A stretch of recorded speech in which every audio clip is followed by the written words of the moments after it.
Palestra de Joel Goldsmith, Sentido Material e Discernimento Espiritual, parte 1, traduzida por Rosilda Rocha em 12 de março de 2021. Boa noite. Estamos continuando o assunto do último domingo, entre dois mundos.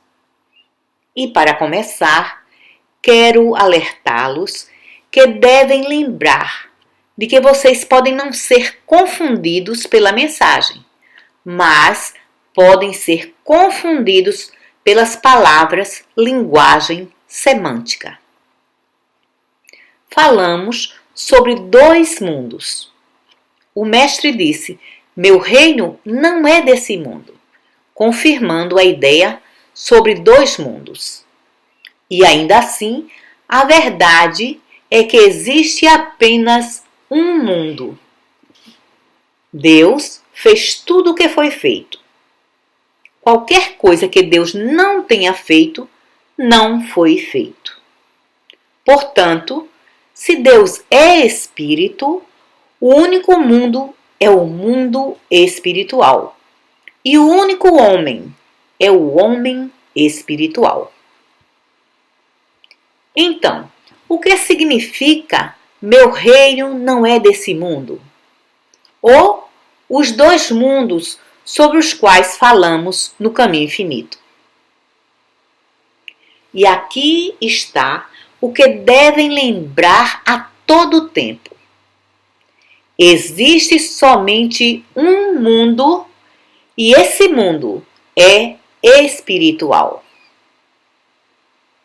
Entretanto, nós mantemos um conceito materialístico desse mundo espiritual. E esse mundo de conceitos constitui o segundo mundo. Não é realmente um mundo. Assim como o mundo dos loucos não é um segundo mundo. É apenas um mundo dentro da mente deles. Um mundo imaginário que eles criaram e que não tem existência externalizada. E assim, esse conceito materialístico do mundo não tem existência externalizada. E a prova disso é que quando somos capazes de ver o mundo como ele é, através do desenvolvimento do discernimento espiritual, das faculdades espirituais, esse conceito materialístico se evapora e em seu lugar surge o mundo da harmonia. Para ilustrar isso, o mundo de pessoas doentes é um mundo muito real para o sentido material.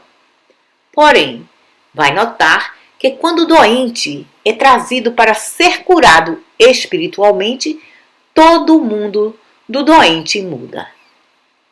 E não apenas a doença se evapora, mas, de fato, aqueles que estavam doentes encontram a si mesmos com um conceito totalmente diferente da vida. Portanto, enquanto existe somente o universo espiritual, o reino de Deus, que é o mesmo na terra como é no céu, ainda assim, nós, como humanos, não podemos testemunhar o céu na terra até que tenhamos desenvolvido nossas faculdades espirituais. Vocês lembram que o mestre disse: não julgueis segundo as aparências, julgueis segundo o reto juízo. E o significado disso é: desde que veja, ouça, saboreie, toque e cheire com seus 5 sentidos físicos, você está julgando segundo as aparências. Os 5 sentidos físicos não podem dar testemunho da verdade. Nós vemos materialmente, ouvimos materialmente, saboreamos, tocamos e cheiramos materialmente. Agora, se você deve testemunhar o céu na terra, precisa desenvolver a faculdade do discernimento espiritual. E aqui você tem uma faculdade completamente nova, uma faculdade completamente diferente de qualquer faculdade humana. E somente através dessa faculdade você pode discernir o mundo da criação de Deus. Vamos tomar o reino do pecado, a mulher apanhada em adultério, o ladrão na cruz. E se estiver julgando segundo os padrões humanos, se estiver julgando através do que vê, ouve, saboreia, toca e cheira, é inevitável que diga: sim, existe uma mulher apanhada em adultério. Sim, existe um ladrão que foi pego. Entretanto, se tiver a faculdade de discernimento espiritual do mestre, você olha para esses dois e declara: nem eu te condeno. Não sejas punido, mas que teus pecados te sejam perdoados. Em outras palavras, não encontro mal algum em você, de forma alguma. Todo trabalho de cura é baseado no poder do discernimento espiritual. Esteja certo de que a cura espiritual não tem a ver com orar a Deus para curar, ou reformar, ou perdoar pessoa alguma. Essa forma de oração, mesmo para o propósito nobre da cura, é tão arcaica quanto os dias mais antigos. A cura espiritual não tem a ver com orar a Deus para libertar ou perdoar ou curar pessoa alguma. A cura espiritual tem a ver com a faculdade do discernimento espiritual, onde um indivíduo que tenha alcançado alguma medida desse discernimento espiritual é capaz de ver e de declarar: você é meu filho amado, no qual me comprazo. Nenhuma iniquidade tocou tua casa, alma, mente ou corpo. Lembre-se, os olhos contradizem isso. Os ouvidos, o paladar, o toque, tudo isso contradiz o sentido espiritual. E assim, você pode compreender por que a pessoa que fez a revisão do livro Parênteses na Eternidade disse: isso é muito bom se você puder crer nesse despropósito espiritual. E certamente você deve ser capaz de ver o quão certa essa pessoa estava quando compreende que ela estava vendo, lendo com os olhos, ouvindo com os ouvidos. Você entende quão tolo deve ter parecido ouvir que eu e o Pai somos um e tudo que o Pai tem é meu, e que arma alguma preparada contra mim prosperará. Pense como isso é ridículo para uma pessoa que está testemunhando todas as armas que são preparadas contra os homens e como essas armas têm operado perfeitamente. Quando lê o Salmo 91, você é muito inclinado a ler todas aquelas mensagens, aquelas passagens sobre mal algum chegará ao teu lugar de habitação e por aí em diante. E no final fica muito intrigado e diz: como isso é ridículo! Todos os males têm chegado ao meu lugar de habitação e dos meus vizinhos, de minha família e de meus amigos. É somente quando tem um vislumbre dessa primeira sentença, aquele que habita no esconderijo secreto do Altíssimo. Em outras palavras, aquele que se elevou ao ponto de habitar em uma consciência mais elevada, está vivendo num mundo completamente diferente. E ali, as armas que são preparadas não podem prosperar e os males que estão flutuando no ar não podem chegar ao seu lugar de habitação. Porém, isso se aplica somente àqueles que habitam no lugar secreto do Altíssimo.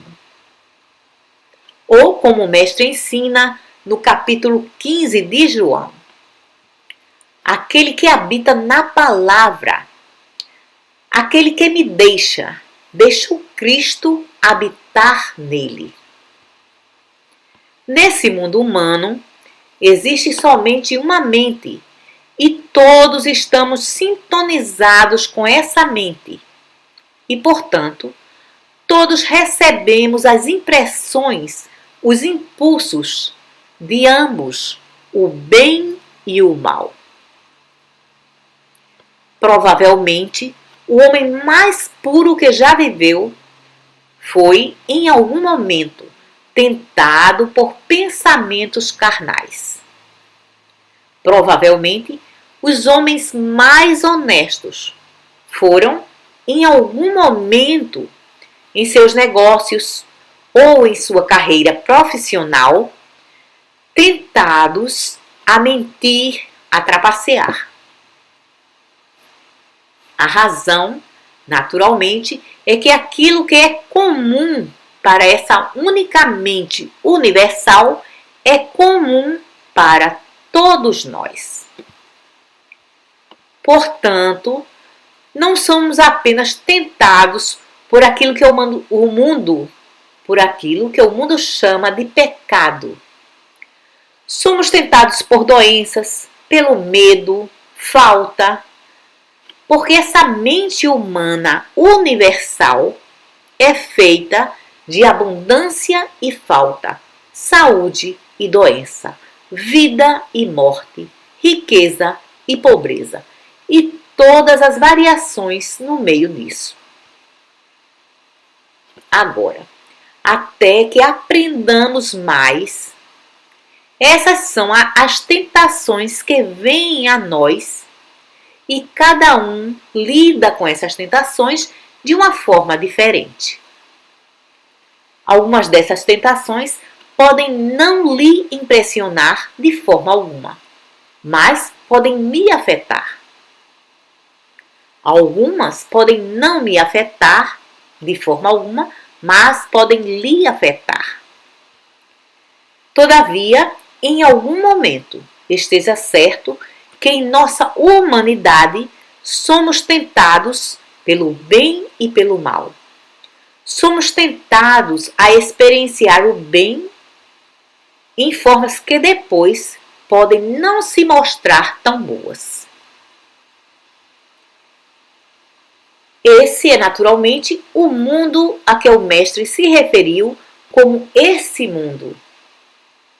É um mundo mental, porque você não pode ter coisa alguma fisicamente, sem antes tê-la aceito na sua mente. Seu corpo não pode nem mesmo estar doente, se primeiro você não aceitar a doença na sua mente. O corpo certamente não pode pecar, não pode nem mesmo roubar ou defraudar, a menos que isso seja primeiro aceito na mente. Agora, nós temos meu reino, meu mundo. E aqui você tem o que é chamado na Bíblia aquela mente que estava em Jesus Cristo. Aquilo a que chamamos a consciência infinita ou divina. Alcançar essa mente é o nosso objetivo nessa mensagem do caminho infinito. Sempre lembrem que esse é o nosso goal. Nós não estamos buscando saúde, riqueza, ou felicidade, ou companhia, ou paz na terra. Estamos querendo apenas voltar à casa do Pai, a consciência divina, o Espírito de Deus, aquela mente que estava em Jesus Cristo. E a razão é que, uma vez que tenha feito contato com essa mente, uma vez que tenha acesso à consciência divina, vai descobrir que está se tornando cada vez mais separado da mente do homem. Você está experienciando menos da mente do homem e mais da mente de Deus. O fim último é, naturalmente, alcançarmos uma completa união com Deus, com a consciência divina. Como Paulo diz, e tem sido nossa experiência, não podemos ainda afirmar que alcançamos completamente essa consciência. Portanto, ainda estamos sujeitos a algumas tentações do mundo. Pode ser uma tentação de doença, raramente é uma tentação de um pecado maior. Pode ser a tentação de solidão, mas em alguma medida, agora e talvez ainda por algum tempo, precisamos lembrar que ainda não a alcançamos completamente. Se por acaso qualquer um de vocês a tiver alcançado completamente, deve saber que é uma exceção para quem eu não estou falando. Em nossos estudos, devemos reconhecer o fato de que existe esse sentido material da existência que é responsável por qualquer doença ou discórdia que surgem em nosso caminho. Em outras palavras, não procure um demônio a quem culpar, não existe nenhum. Não procure por vizinhos para culpar, ou inimigos, ou parentes. Porque, embora o mal possa aparecer na forma de um ou mais indivíduos, você jamais o encontrará espiritualmente. E você jamais enfrentará as discórdias e desarmonias da vida espiritualmente enquanto estiver aceitando aparências e acreditando que é uma pessoa, um grupo, uma nação, uma ideologia, ou tempo, ou clima, ou infecção, ou contágio, que é responsável por seus males. Os males se devem unicamente a uma coisa, um sentido material da existência. E na proporção em que eu e você estamos ainda perturbados com os problemas, esteja certo de que alguma medida desse sentido material ainda persiste. Nós ainda mantemos um sentido material do corpo, ou do tempo, ou clima, ou germes. Podemos até mesmo manter um sentido material de ventos e ondas, vulcões e terremotos. Agora se lembrem disso. Nada disso é material, pois Deus criou tudo o que foi feito e Deus é Espírito. Porém, enquanto persistirmos em manter um sentido material dessas coisas, elas reagem materialmente sobre nós.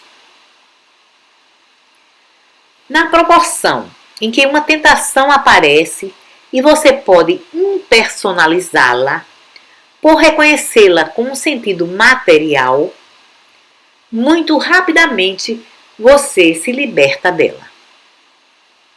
Deve impersonalizá-la, porque nem eu, nem você criamos o sentido material. Ele existe antes do comunismo. Ele existe antes que o mundo materialístico de César fosse conhecido. O sentido material tem estado conosco desde o início de um mundo materialístico. Porque não existe um mundo materialístico. Existe apenas um sentido materialístico que aparece a nós como um mundo.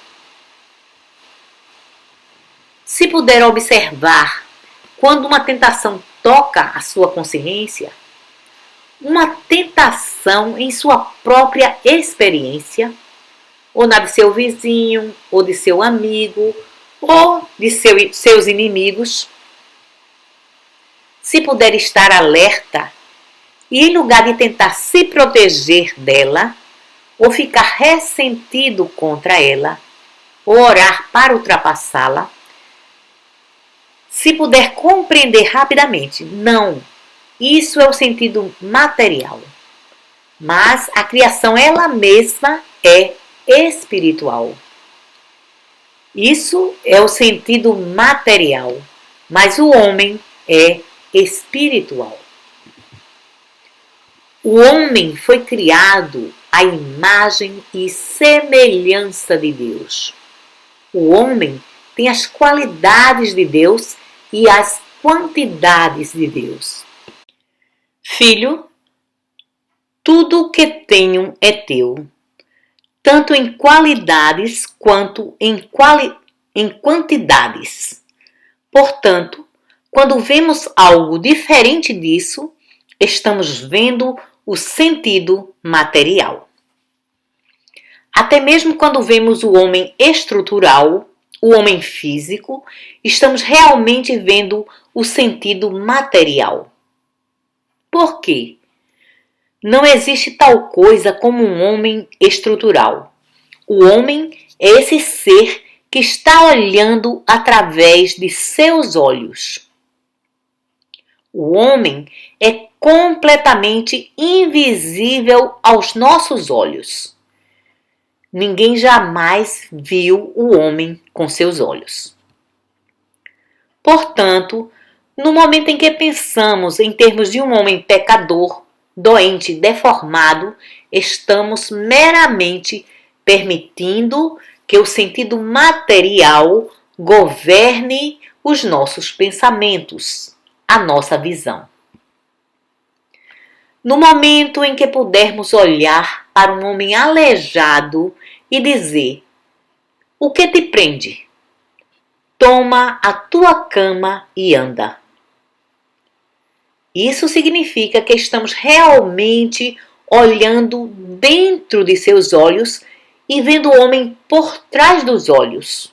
O espírito que é o homem, a vida que é o homem, a alma, a inteligência, o amor, que é o homem. E tudo isso é incorpóreo.